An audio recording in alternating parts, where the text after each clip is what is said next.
Monday, February 25th, 2008. I'm Rim. I'm Scott. And this is Geeknights. We are back from a bonitis-induced hiatus, and we're here to talk about computer literacy. Let's do this. Well, here comes Geeknights for the first time in a while.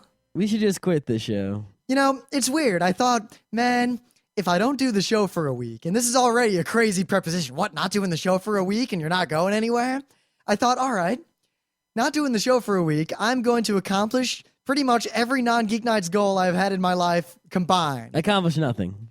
I think part of that was that you might hear some coughing throughout this show, because you see, the reason there were no shows last night had nothing to do with us being tired from Katsucon. No, it had to do with our bonitis. In fact, we were actually prepared and planning to do a special on Monday and then continue on Tuesday, business as usual. But we're not going to tell the whole story now. This story might be a Thursday fodder, but suffice to say, I'm going to say that a lot. I haven't said it in a long time. Don't stop saying it. Suffice to say. You know, you say suffice to say a lot, you know. You know? You know. Yeah, man. Semprini.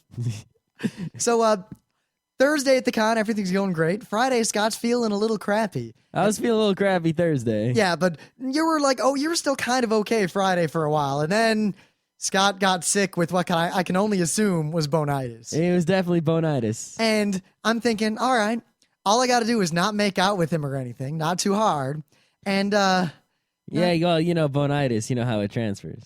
Yeah, despite the fact that, we're doing a bunch of events together in a dry-ass hotel, tired. It was so dry all weekend. Oh, it was so dry. Yeah, that was some of the driest dry I've ever had to drive through. There was no water. I mean, usually I'm not one to complain about, like, humidity, but goddamn, was it fucking dry. It was dry enough to where even when I wasn't sick, I woke up with a nosebleed.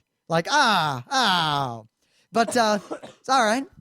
Friday, Saturday, I'm doing okay. Scott's super sick. I lost my voice because since Scott was sick, I barely even did anything at the con. I was so sick. I'm looking back. All I remember really is like the hotel room, the events we ran. I went to the dealer's room once.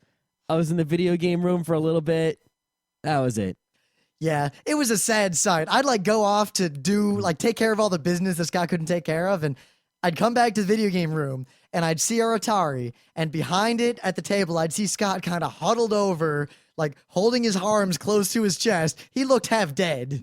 I was mostly dead. Our listeners would come over, they're like, Scott, are you okay? You know, bonitis, it's a dangerous disease. So, bonitis awareness. You know, we're going to have a march for bonitis I think we month. do. Yeah. My only regret is having not cured my bonitis. So, Sunday rolls around.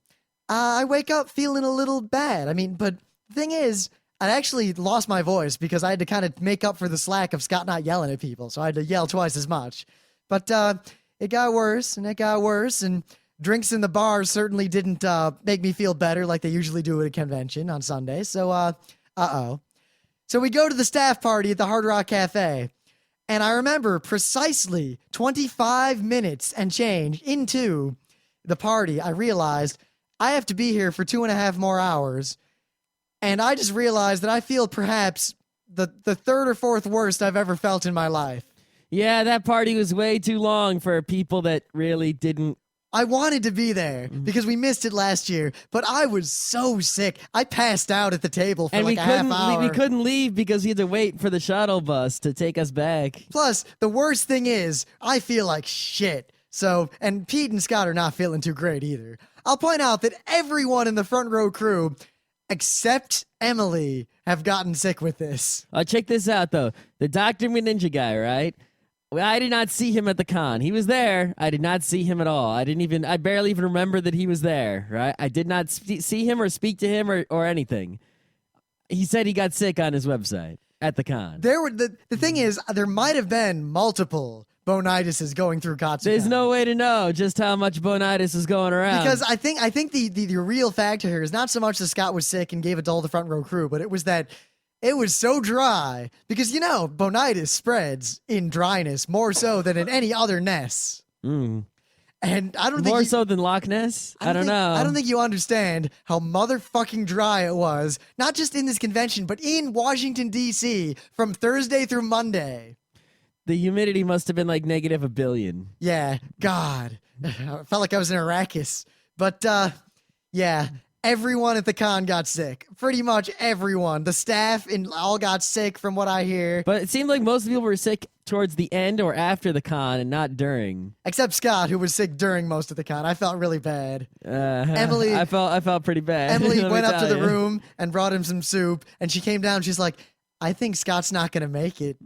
So He's mumbling to himself about something. I bought a room service chicken soup, right? Scott, wait. Now think about this. Scott bought a room service. Now, It was like $15. he bought a $15 chicken soup. and an orange juice. The orange juice was like 16. Now, wasn't the like $1.50 microwave Campbell's soup that Emily bought you better? It was far superior. Yeah, don't ever get room service. Luckily, I was staff, so I could have access to the microwave in the con suite. Yeah. While I was in there, some staffer like poured hot coffee all over his hand. That was great.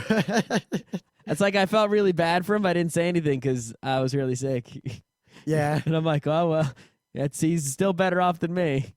Oh, what a con. So, yeah, we were brought low by this disease. And as a result, we missed a whole week of Geek Nights. You know, because of our bones. Yeah, the worst thing is, there was a lot of fucking news last week. I had so much stuff for every day, but I couldn't talk. I couldn't even get out of bed. I missed 2 days of work. Yeah, I didn't go to work Monday, of course, because I was off for Katsucon. But I didn't go to work Tuesday. I didn't go to work I didn't Tuesday do or any- Wednesday. I didn't do anything at work Wednesday, Oh, Thursday, no. Friday. I staggered back into work on Thursday, and I went home at the end of the day and realized that I had accomplished basically nothing. I sat in my desk and stared at my screen, and I thought, like, oh, man, how hardcore am I? I'm working. Then at the end of the day, I didn't have a single goddamn thing to my name done. I basically just sat there. I'm still, I feel fine now, but I'm still coughing up phlegm. It's been like 10 days. Yeah. No, it's a 7, 8, 9, 10, 11 days. This sucks. Yeah.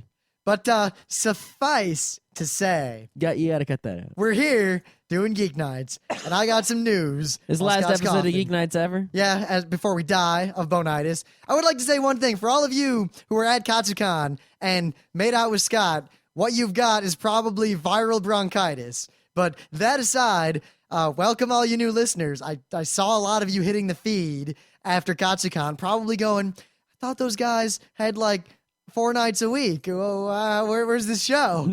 Oh, they must have Katsucon was their last hurrah. Yeah. Why were they advertising there? But yeah, I'll tell you all this. If you're looking for Katsucon coverage, it is going to come to you in an epic way on Wednesday. I got a lot to say about Katsucon. Oh yeah, I got some coverage. The inside of the hotel room was real nice. I can say this, aside The from bed was not so being comfortable. sick, that was like the best freaking Katsucon. Like, it was a great con. Anyway, so it's Monday. So The Monday. technology days, not the anime convention days. So I got to talk about this because this is a company that is very near and dear to me. I've had a long and complicated relationship with the Sharper Image. Now, in the days before the internet, Sharper Image was basically a magazine, a store where you could mail order. Now, cheap, crappy, tchotchke, gimmicky bullshit. But Well, the thing with the high- Sharper Image it is was like there weren't really any, and I didn't get the catalog, so I was way late to the game on the Sharper Image. I was looking to these Sharper Image catalogs as a kid, and much like when I looked at Sword catalogs or went to Brookstone, all I could think was, wow, everything in this magazine we had Brookstones. is concentrated awesome because they sell crap. It was unmitigatedly garbage, but it is high class crap. If you want to spend like $1,000 on a little gadget that goes meep and rubs your back, the Sharper Image was for you. Yeah, it's the same as Brookstones, only the difference was that Brookstones, all the stuff that they sell is like wooden, but all the stuff that Sharper Image sells is like shiny chrome. Yeah, that's pretty much the only difference. Oh, also, Sharper Image killed old people. I don't think Brookstone did. No, that's true. You See, know, they're still selling those old people killers. We should pick up a few. They would keep them around just in case. They're not good. They're not useful for anything. Well, what you do is, we got someone an undesirable has come to the Geek House. All right, dude, you stay here. We're all gonna go get Chinese food and bring it back. Don't mind me turning on all these ionizing air fresheners and closing all the windows. Don't go anywhere for the next 4 days. Yeah. Yeah, they sold these ionizing air fresheners, and basically They're air filters. all they did was make ozone. And ozone is mildly toxic. Yep. Yeah, that was a real great marketing idea there. They still sell these things. If you want an air filter, an air filter is an okay product. It can be useful, but don't buy an ionizing air filter. Well, the thing is, ionizing air filters can be not bad. However, crappy ones and cheap ones and ones that claim to freshen the air usually just make ozone. Yeah, it's just an ozone making machine and nothing else. Anyway, Sharper Image. So the Sharper Image sold crap. And, I never really thought about this, but in retrospect, the hindsight comes in. The Sharper Image was one of those companies that pretty much the moment you could buy crap online, their days were numbered. Because the only service they offered was selling things that people didn't think they could get from anywhere else at exorbitantly marked up prices. I mean, Yeah, pretty much you would if you go wanted there. Soviet night vision that was really crappy and you had $500 to kill, Sharper Image was where you went. Yeah, you would go there in the olden days, like in the 90s, and you would see things that you didn't even know existed, or things you knew existed but seemed futuristic. Like Soviet night vision. You couldn't buy them at Best Buy. Do you know how much I wanted night vision as a kid? From the age of 7 until I stopped making Christmas lists, night vision was number 1. It was like fancy gadgets that were not available through any other venue that you knew of, But now, they don't even sell fancy gadgets. They sell completely run-of-the-mill stuff that just appears to be a fancy gadget. They don't sell jack anymore. They went bankrupt. Well, that's true. That's the news. The Sharper Image has filed for bankruptcy protection. They're probably going to go out of business. Well, how does Brookstone stay in business and Sharper Image doesn't? I think because Brookstone had a lot more stores. Brookstone stuff was a lot cheaper. And a lot of what Sharper Image sold didn't appeal to the kind of the old man, old woman, grandma looking for a gift for their son who has some money to burn in the mall. Hey, a back scratcher golf tee that also barks like a dog. Sharper Image sold things that were complicated that the old people didn't understand. Brookstone sells very uncomplicated things that massage you. That's true. So, yeah, they're pretty much done. They're gonna keep some of their stores open to try to sell enough stuff to pay off all their debts. They owe UPS $6 million. Yeah. Not that UPS cares. Yeah. Well, I mean, if you want fancy gadgets that are futuristic and do crazy things, just go to Engadget, read it every day, and occasionally they'll be like, hey, check out this fancy gadget. Stuff like, the Optimus Maximus keyboard or whatever. And, you go and you buy it from who makes it.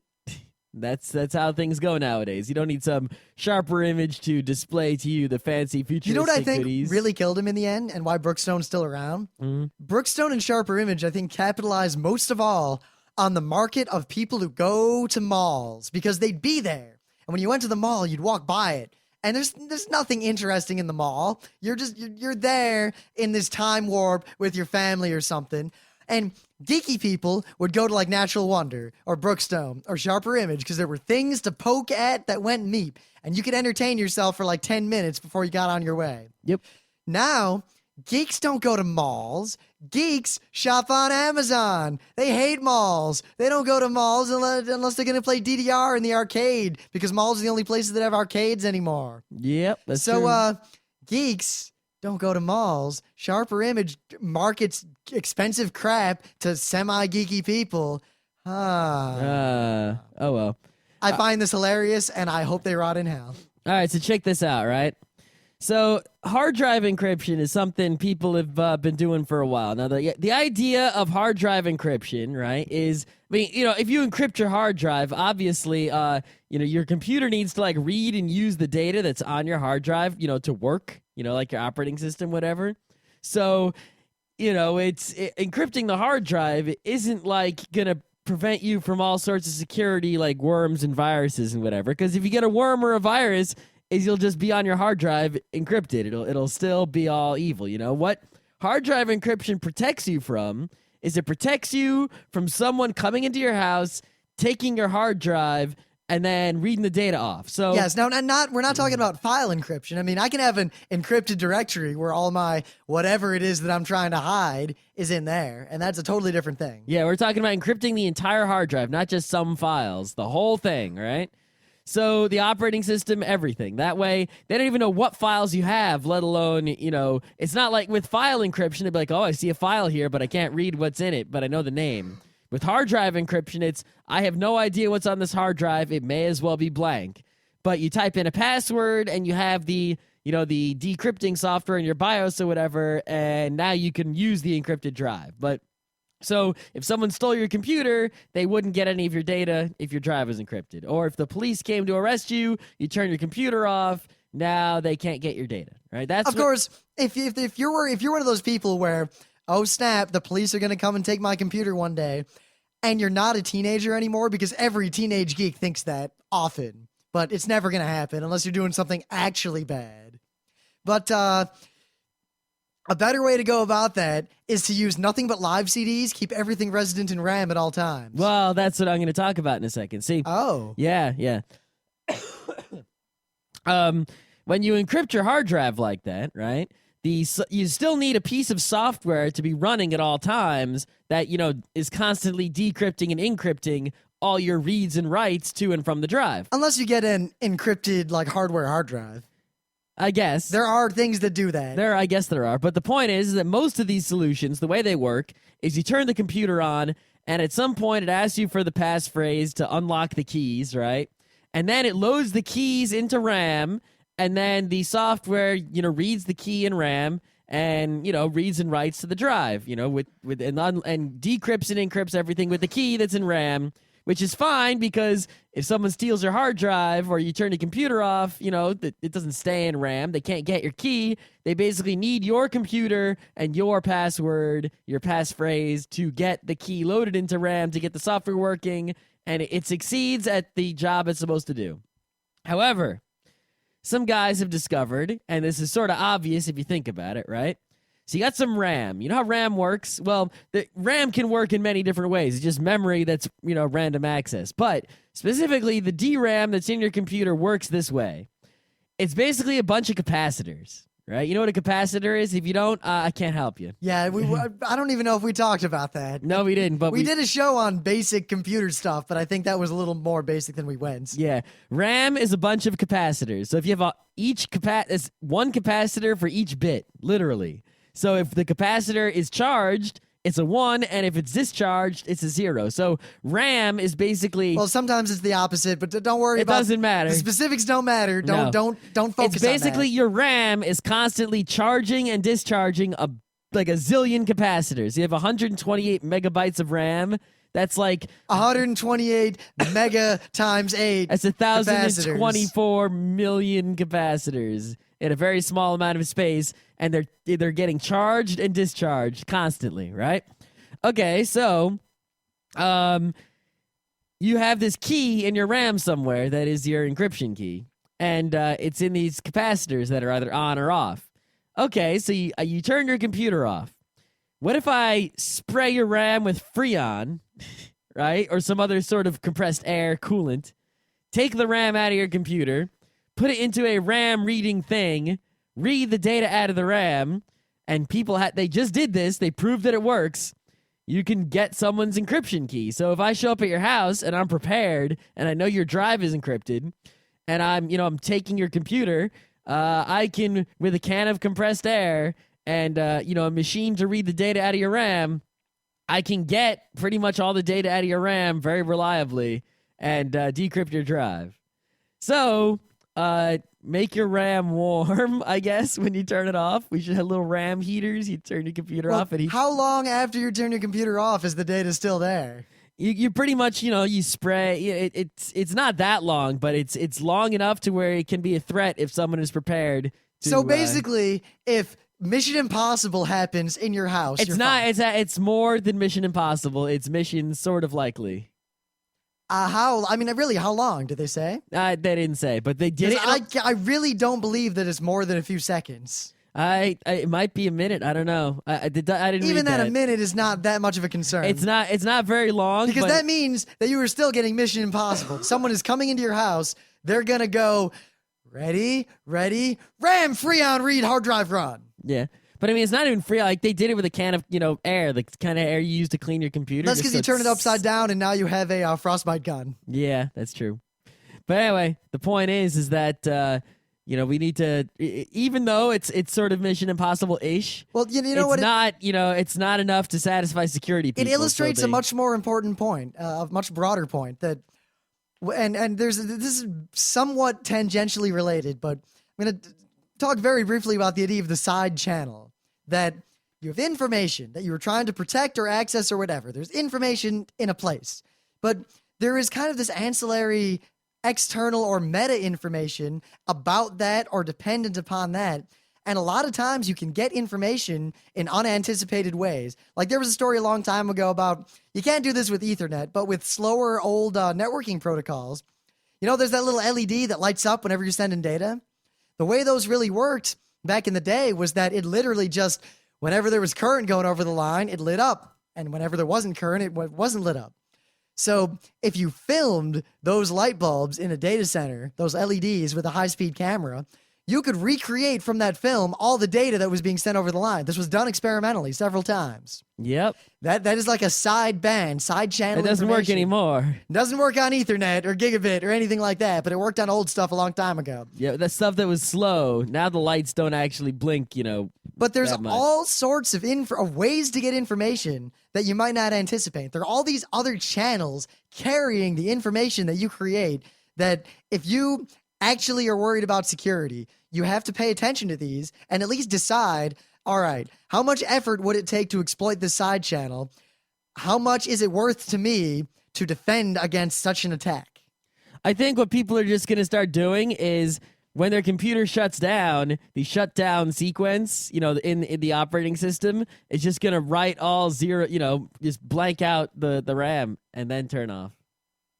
It's kind of simple. Well, I think this is more the case of if someone breaks into a house or a place where there's a live computer and they rip the RAM out, do this to it, get the key, and then take the hard drive. I guess, but if you rip the RAM out like that, you might break it, so it's sort of risky. You really have to shut down the computer nicely, so you could get the RAM out. It wouldn't be that hard. No. I mean, you could do a shutdown and then pull the RAM out before. Why don't you just pull the power plug, pull the RAM out, do your thing? You could do that. There you go. Yeah. Yeah. Anyway. You could build a tiny UPS into the computer.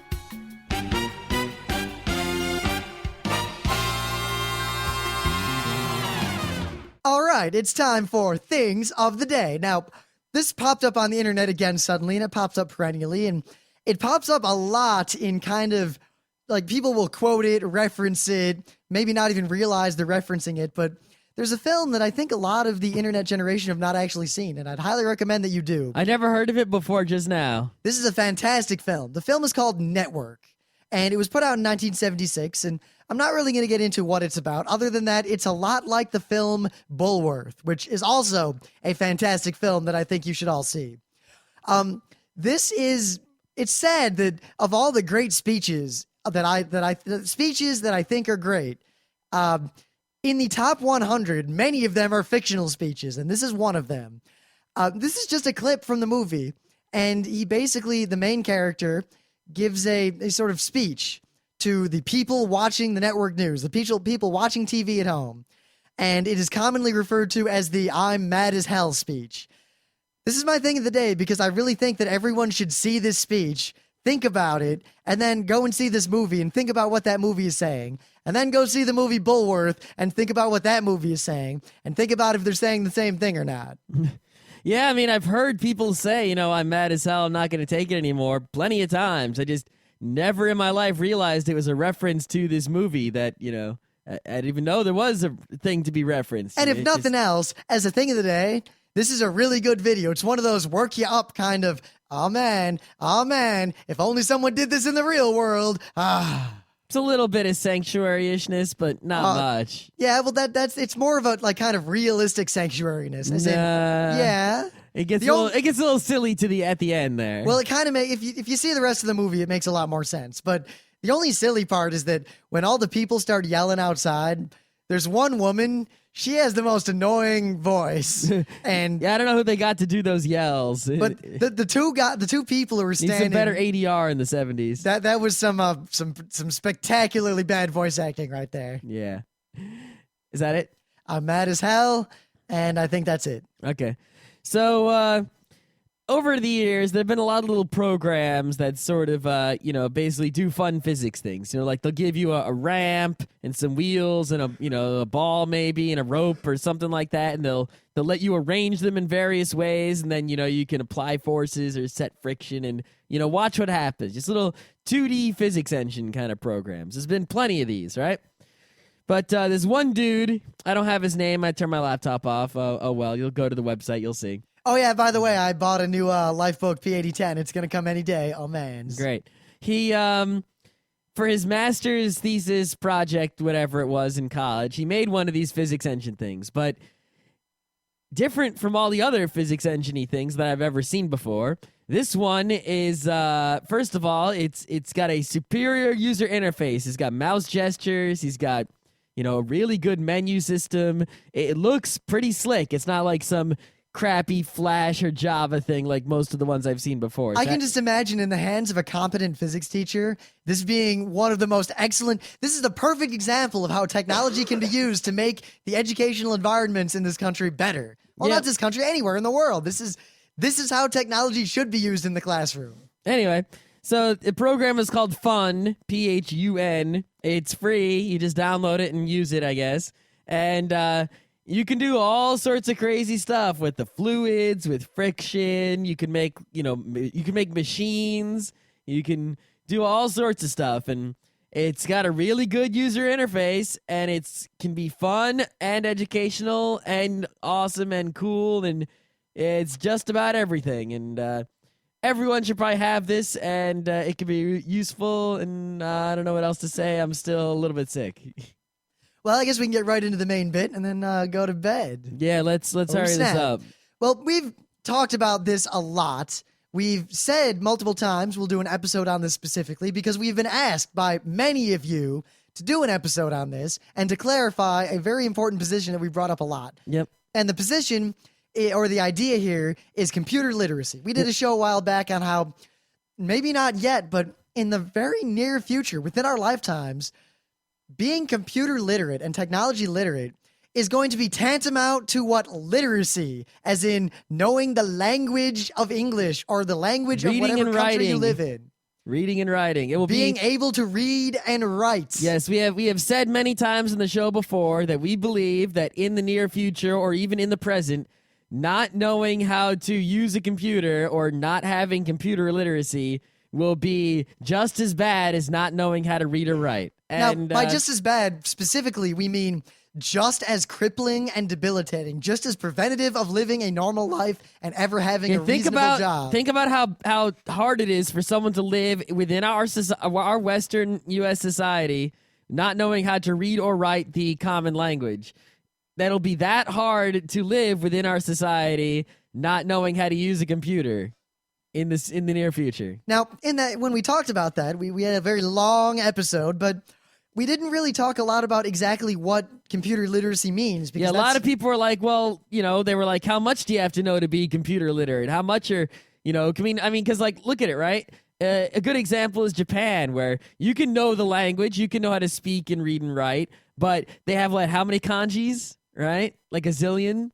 And, people are sort of, not everyone knows all of them. In fact, almost nobody knows all of them, but different people know different amounts. And knowing one amount, you can get by pretty well. But knowing an even greater amount, that's like a special skill. So, it's like, how much computer literacy do you need to have before you'll be, literate? Like, how good do you have to be? And also, it's a very complicated thing to look. I mean, we have enough trouble in this country and in the world trying to determine literacy rates just in general, because what exactly is the line? What is the line between a literate person and a non-literate person? I mean, there are people who can read C-Spot Run. They can read a sports page or a magazine, but not they can't read a book.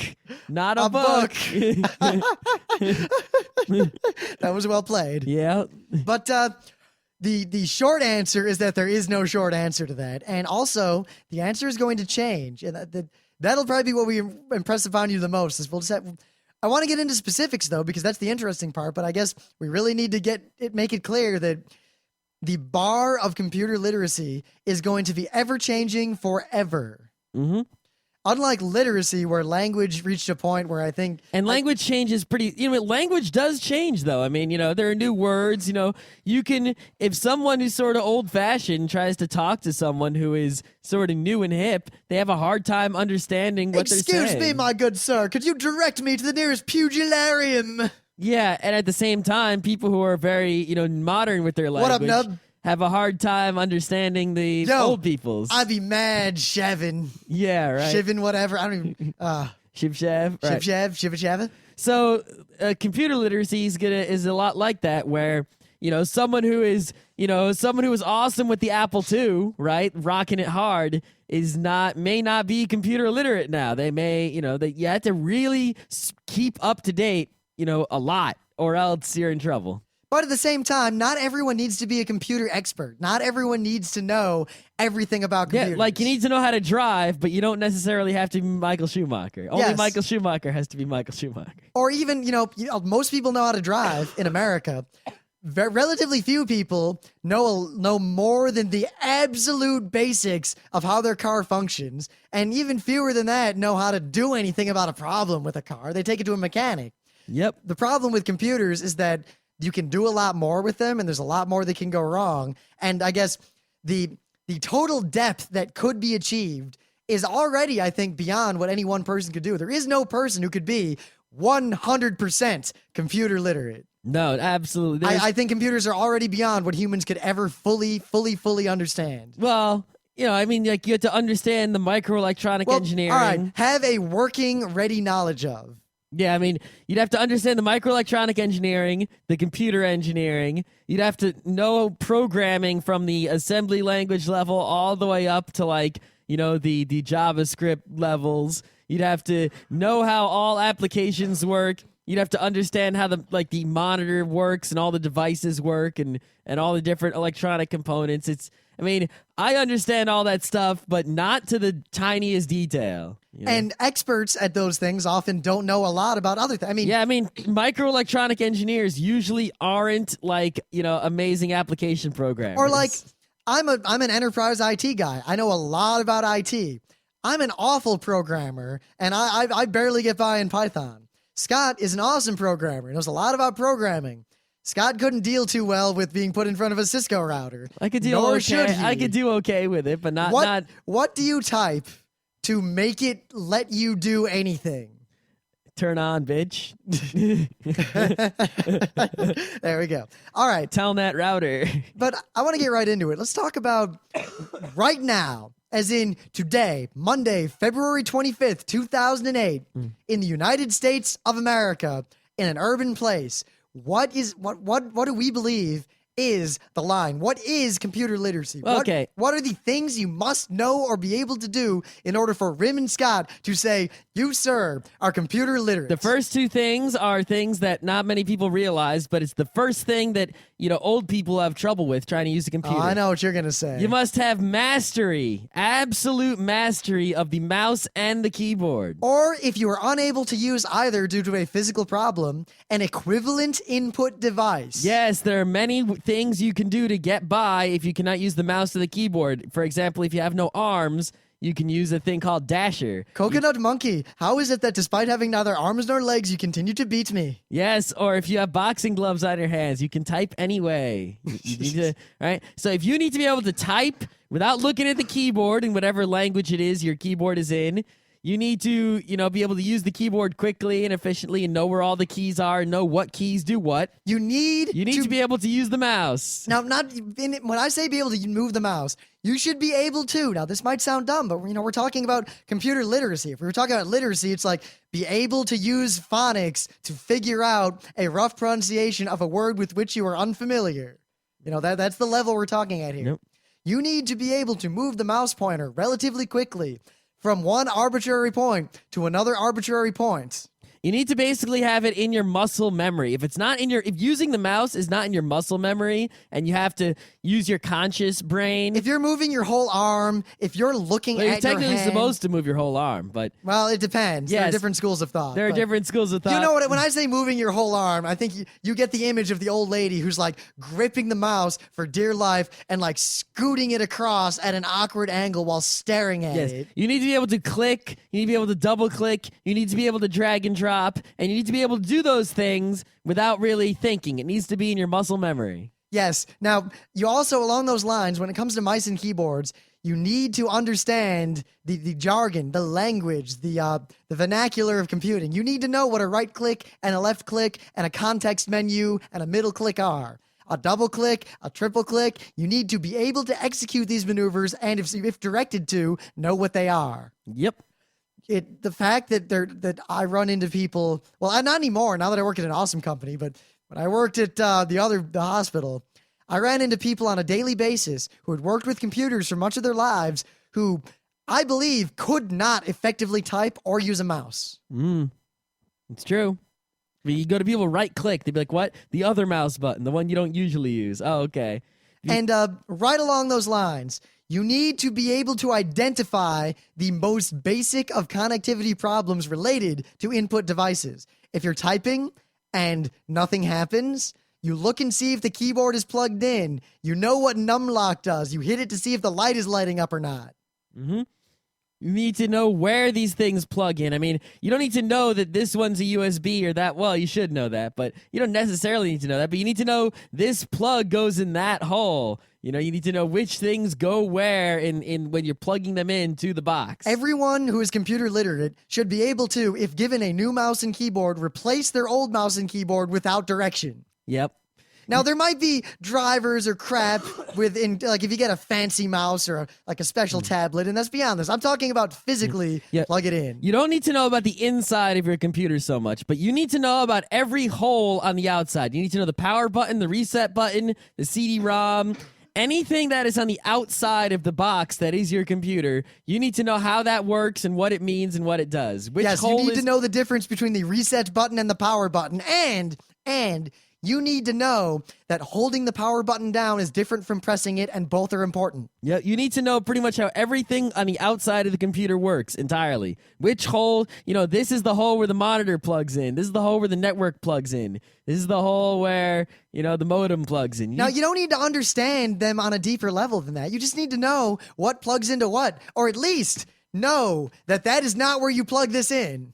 Yep. If there's an unidentified hole, as long as you're not using that hole and it never comes up, I mean, if someone can't identify a FireWire hole and they're not using FireWire devices, that's not bad. But if you're trying to jam a USB stick in there, you need to be able to go to the store and buy any external thing and then get it to work. And along those lines, you need to be able to know when you go to a store and you're buying an external component, whether or not you have a USB or a USB 2.0 or not. Yep. Or at least be able to identify the fact that you do not know. Mm-hmm. And be able to ask the right question, do I have this, to someone who can then look and tell you. Yeah, if you can't go to the store and buy things to go with your computer and know if you're buying the right thing, then you have a serious problem. Now, we're only talking about simple peripherals. I'm not talking about hard drives, RAM, all that stuff. Yeah, you should be able to buy a monitor. You should be able to buy a mouse or a keyboard or a USB stick or, an external hard drive or a joystick or any of these sorts of everyday things. You should be able to buy and get them working without help from people. Now, in regards to monitors, to be computer literate, you need to know, at least on a basic level, what screen resolution is, how to change it in your operating system of choice, what resolution your display is optimally, what the benefits and drawbacks are of using or not using the optimal resolution. Yep. You need to sort of understand, in terms of monitors, you need to understand, first of all, the monitor and the computer are two different things, right? Yes. A lot of people don't realize the monitor is just a TV and the computer is the computer. A lot of people will call the monitor the computer and they'll call the computer the CPU. Or they'll call it the hard drive. Yeah. When the hard drive is just a thing in there. All the basic terms, you need to know what the following terms mean. Hard drive, disk, CD, rewritable media, monitor, LCD, CRT. Yeah, pretty much all the, video card. Yes, the basic stuff. You didn't need to know what a video card. Mouse, keyboard. All you need to know is what a video card is, and fundamentally that it makes the pixels appear on your screen. You do need to know, by the way, what a pixel is. Yeah, CD-ROM. You need to know the basic words of the parts of the computer. I mean, like you open your car, you may not know what a transmission does, but you need to know transmission, engine, alternator, battery. Yes. Now, we're screen resolution. You might think, what? Why screen resolution? That's like the number 2 problem I ran into working with non-technical people is they'd complain that the screen's too big, the screen's too small, they can't see, everything's too big, something disappeared off the side of the screen. How do I change the size? I don't want to get off on a tangent, but a lot of people, especially people who have a hard time seeing, will have giant monitors with very high native resolutions, and they will turn the resolution way down to make everything larger. That is the wrong way. What you should do is you should set the optimal resolution to the incredibly high resolution of the giant monitor, and you should increase the size of your fonts and icons to be incredibly huge. That is the correct way. I don't want to say any more about it because that's a rant I have. Yes. But nobody does it that way, even though that's the way you should do it. Now, onto the computer and operating system itself. You need to be able to navigate to and use every basic function of your operating system of choice. You need to know how to change any settings you may want to change. At least any superficial GUI setting or basic internal setting. You need to know how to be able to add and remove applications and use applications and know which applications do what generally. You need to know how to read. Pretty much, what it comes down to is a lot of people do not read the things that it says on the screen. And even if they do read them, like they read the words, but they don't process the words in their brain. Like it'll say, warning, mouse not detected. And someone will call and say, I got this error. I don't know what it means. Yep. What's it say? Warning, mouse not detected. Well, maybe the mouse hasn't been detected. Did you check the mouse to make sure it's plugged in? I don't know. You have to be able to read what it says on the screen and think about it in your brain and understand what it says. That includes what menus say, what dialogue boxes say, what error messages say. Now, it might sound harsh, but if you cannot or will not do that, you are not and will never be computer literate. You're not even regular literate. But that's the number one problem people have trying to use a computer is they don't read what it says, or if they do read what it says, they only translate the words into sounds. They don't actually translate the words into the ideas that they represent. And if anywhere on your computer screen there is a word, you need to know what that word means. Unless, maybe you're reading some scientific paper on a website or something. But any word that is part of an application interface, that is part of the user interface of the applications you are using, you need to know all of those words. They need to be part of your vocabulary, every single one of them. Now, in terms of files, you need to know where any file you put or caused to be put on your computer is. You need to know where it went and why it went there. Well, you need to, not only that, you need to understand the idea of a file system. A lot of people don't get file systems, period. Now, you don't need to know that, like I know. You don't need to know there's in RiserFS and XFS, but you need to understand the concept of a hierarchical set of files and directories and folders and how they work and file extensions. And you need to sort of understand that files are arranged in this way and, different files go in different places and how to organize files. But the moving, simple test, copying, the simple test is editing, very easy. Running. You need to know how to navigate to any file that you have caused to be placed on the computer. If files get on your computer by actions you have taken and you do not know where they are and you do not know how to find where they are, you are not computer literate. You need to know renaming, copying, cutting, pasting files, moving, editing, creating. Yes, and at least have a basic understanding of some way to organize your files so that you will be able to find them in the future. That might involve something like Google Desktop, but you need to understand. Yeah. A lot of people... Ideally, you would understand the connection between, the sort of abstraction of a file system user interface and the actual hardware. Understand that C: is a hard drive and D: is a CD-ROM and A: is a floppy drive. But that's a little bit beyond. You just need to know where the files you got are. Yep. And the number of people who don't, those people are not computer literate. No, not at all.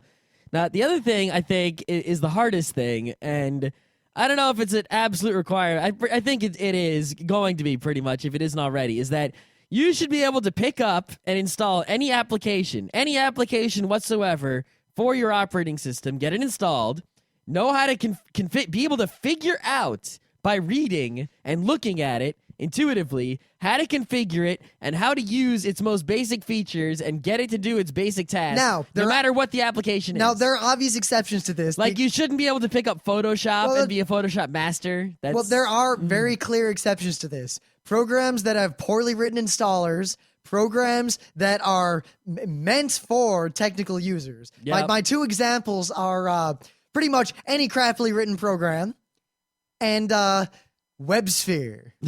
If you cannot install WebSphere, that does not make you not computer illiterate. That makes you a happy person. Yeah. Because if you are a person who knows how to intuitively install WebSphere, you have led a sad life, and I feel sorry for you because, good God. But if we're talking about web browsers, instant messengers, word processors, spreadsheets, everyday applications, anything that you can buy on the shelf in Staples, anything you can download from like download.com, any normal everyday application that is meant for you to be used by you, is targeting it's for you. Any application that is for you, targeted as you being the user, you should be able to figure out how to use it without, reading the help and spending, you need to basically have the skill to intuit the default use of any application. Or in the very least, to be able to articulate your question if you are unable to install something to someone who will be able to help you in a way that will allow them to help you.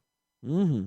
If you can do that, that excuses almost any misunderstanding. Yeah, if you can, if you call someone for help and you can actually communicate to them your problem, and they can actually help you just based on what you say, then you're computer literate. All right, let's talk a little bit about the internet. Of course, you need to understand the difference between the internet, your web browser, email, web pages, all these basic terms. You need to know what bookmarks are, how to manage them, and access them in your browser of choice. You should. Now, this one's actually, I think this is a straight up requirement. I think anyone who cannot do this is by no means even close to computer literacy. You should. Not, at least, I'm going to give a really low threshold here. 95% of the time, if confronted with a shady or phishing website, you should be able to know immediately that it is a shady or phishing website. If you cannot do that, you have not gotten to the point where you really understand the internet. If you can't tell a spam email from a legitimate email just by looking at, say, the subject line, then now, and the from. I say 90%, 95% of the time because occasionally there's the masterpiece. But seriously, the vast majority of the time, if you cannot immediately look at a website and say, this is trustworthy, this isn't trustworthy, or this is a phishing site, this is my banking site, you should not be on the internet because that is very dangerous for you to be there. Yeah, that's like if you're going to some dangerous neighborhood and you can't tell who's a cop and who's a mugger, you probably shouldn't be in a dangerous neighborhood. Now, also in terms of the internet, again, files. If you download files, you should know where they go. You should be able to You should understand the concept of downloading files and uploading files. You should understand what plugins are, basic plugins, be able to install them and use them in your operating system of choice. Yeah, you should know, what's a web browser plugin and what's another, you should understand, what you're doing when you're doing. If you ever do anything on your computer and you don't fully understand, you don't have to understand it down to the lowest level. But if you're installing, say, a Firefox extension, you shouldn't have that confused with, say, a widget for your dashboard or, a plugin for your Photoshop. You shouldn't have these things confused. You should know what you're installing when you're installing it, what you're doing when you're doing it. If you ever do something, but you don't know exactly what you're doing, you just know it works, or something like that, then you have a problem. Yeah, but the bare minimum there too.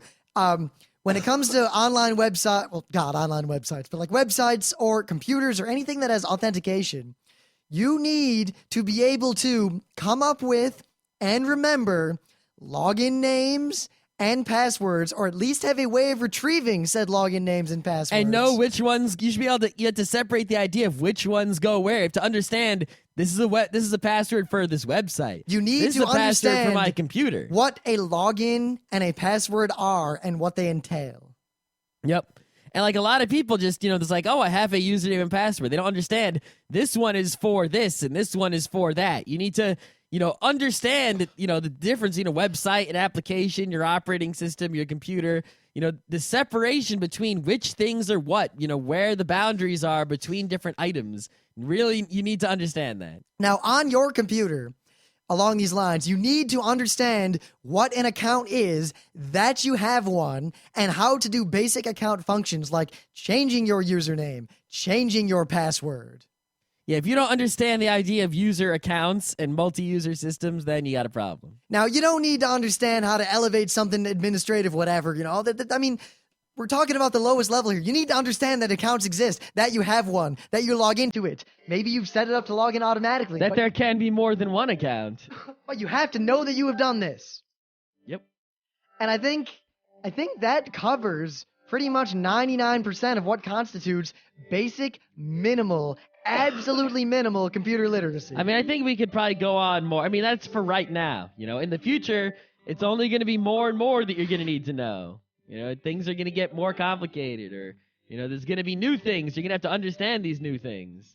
But I really believe at this juncture in time, as of today at 8:10 p.m. on Monday, February 25th, 2008, if you can do all of the things that we have said, I believe that you are at least minimally computer literate. And if you cannot do these things, you should really be working on being able to do these things quickly, because the world is going to leave you behind. Yeah, I mean, we could probably sit around and think of a few more things to say, but, I don't know, I want to keep it pretty simple. Because yeah, that's enough. I mean, we're talking about the lowest level, like what you need to even be considered competent enough to touch a computer.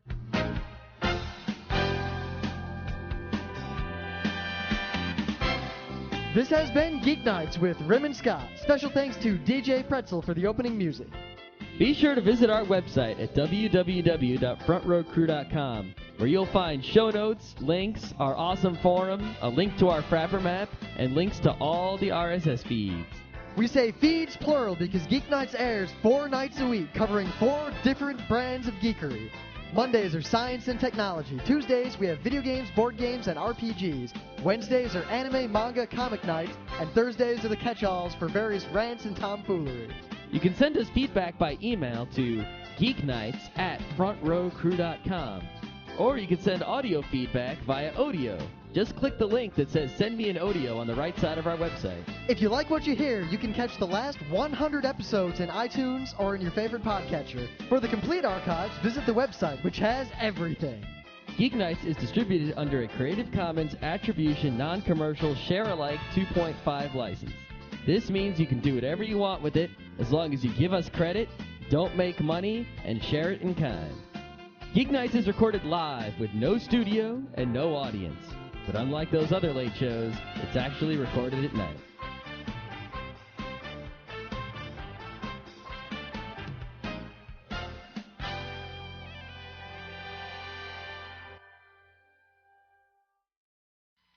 I don't have to tell you things are bad.